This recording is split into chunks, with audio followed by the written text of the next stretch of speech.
GM Tellor Community, here is another update for you for the three networks that we're working on. We have Harmony. We just deployed our contracts on their testnet. And for Algorand, we are still in the phase 2 development. And for Cosmos, we're still in the research phase. On the front end development side, we've been working heavily on the fund to feed for the autopay contract, as well as our query builders. So this will help streamline that user experience for quickly being able to set up a feed and funding it.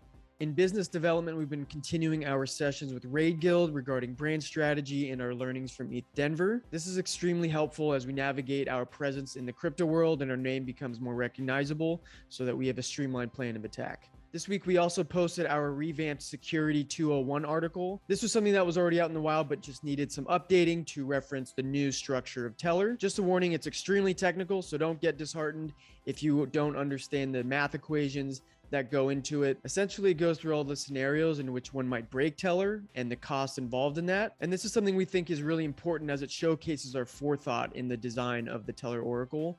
A lot of potential users are worried about the security of their Oracle. So being able to lay out exactly how one might break it and the mechanisms that we put in place to disincentivize that behavior really goes a long way, especially for the developer community.